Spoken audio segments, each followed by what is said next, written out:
Week 3 ng PBA Philippine Cup. Isang doubleheader Wednesday lang for this week. Tapatan ng teams na parehas mabilis ang atake at parehas na mabagal pero steady ang timbre. At dahil last week mas maraming bagay na mas importante kesa sa laro, balikan natin kung anong nangyari sa nakaraang linggo.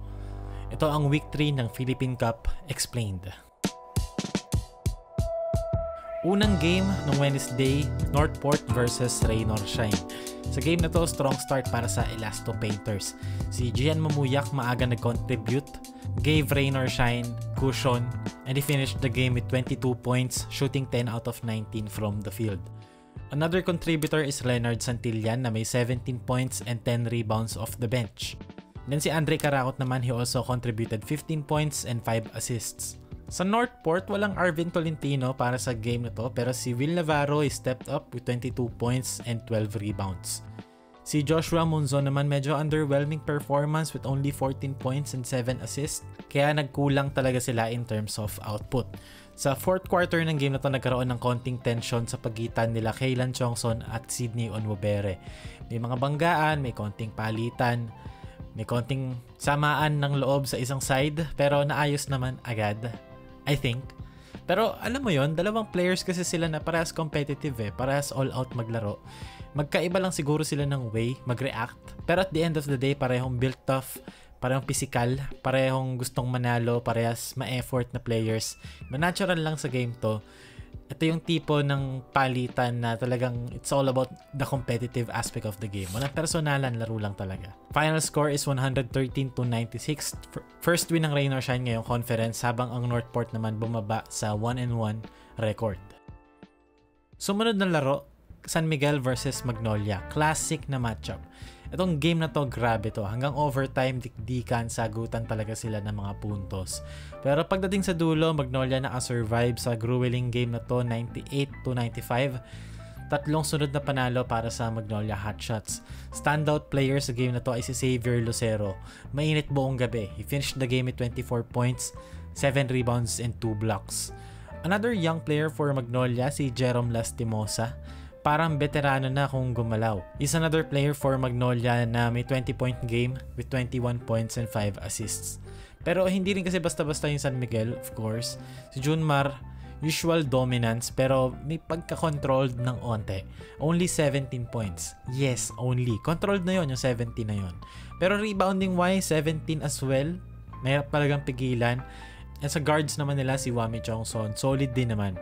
Pero it was CJ Perez talaga yung missing link sa game na to. He only had 14 points on 4 out of 15 shooting, tapos 7 turnovers pa. I think it's interesting to me na may Wami Chongson sila na dynamic with the ball, can play make, pero they keep letting CJ Perez run ball handler actions.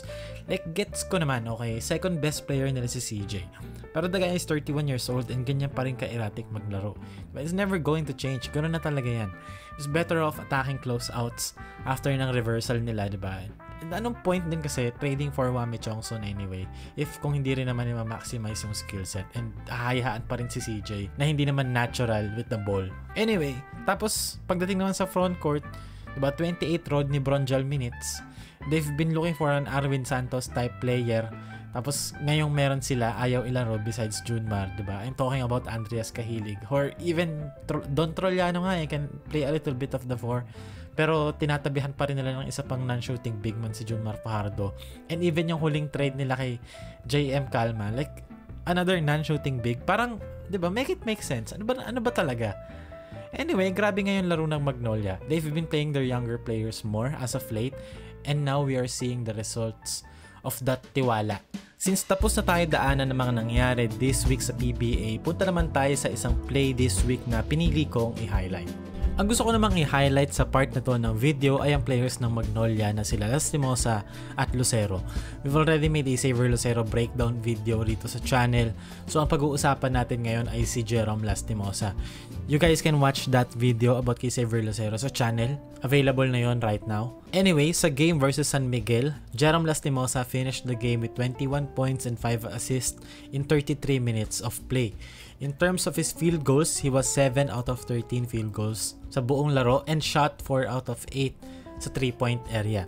Sa totoo lang, these past few seasons, medyo critical talaga ako sa Magnolia Hotshots at kung paano sila maglaro kasi medyo allergic sila sa offense tsaka sa youth. Very larong buko nga ang tawag ko sa laruan nila. Pero ngayong All-Filipino, this conference specifically, honestly, natutuwa ako sa pinapakita nila. It's nice na we've been seeing them play their young players more and less of the yung usual suspects or players na ginagamit lagi ni Chito na a lot of, even their fans question kung bakit. Anyway, going back to Jerome Lastimosa, isa sa mga pinaka-standout skill ni Jerome Lastimosa, in my opinion, ay yung ability niya to dissect defenses sa pick and roll scenarios. Kung makikita natin dito, this is going to be a pick and roll play, Laput, Lastimosa, 10 seconds sa shot clock, attacking Junmar Fajardo.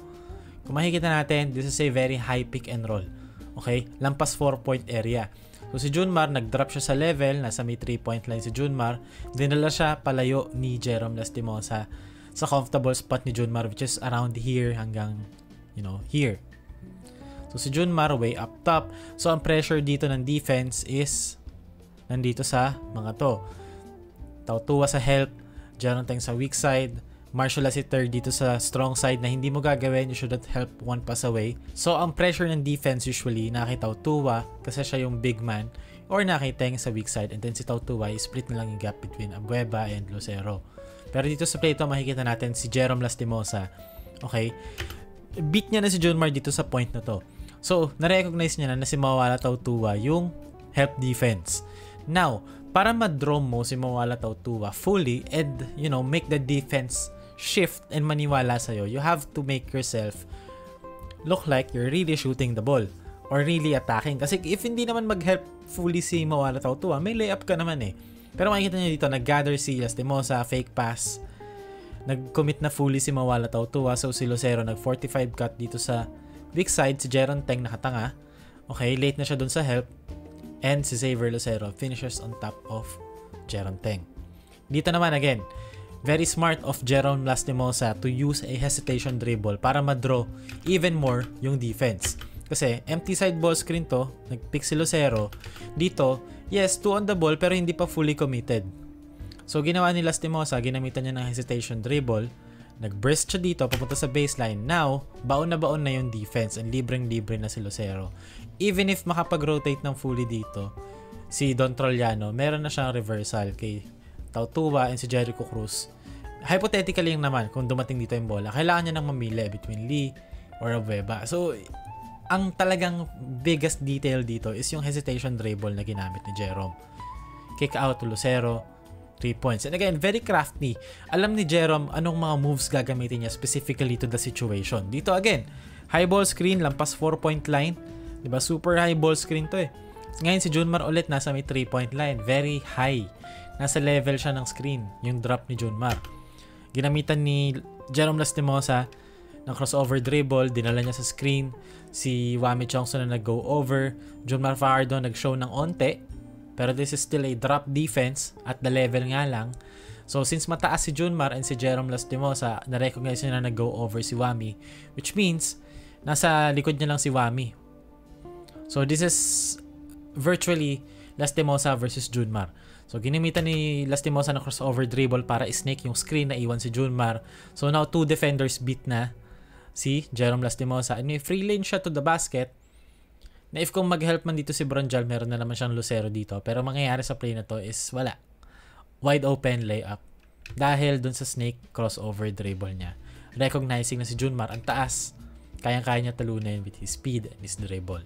Very shifty, very crafty. Alam niya yung halaga ng bawat dribble. Hindi siya nagde-dribble for the sake of dribbling. Alam niya yung purpose ng mga dribble niya. And alam niya kung ano yung kailangan niyang gamitin at a certain spot as a specific situation. So it's very nice to see that sa player na, alam mo yun, medyo considerably bago sa liga. Kasi ganyang kaaga sa career niya, nagagawa niya na yung mga ganyang reads. But it would be very interesting anong mga madedevelop niya pa na parts ng laro niya na kaya siyang gawing mas delikado, bantayan, and mas complete as an offensive player. So yan ang week 3 ng Philippine Cup explained.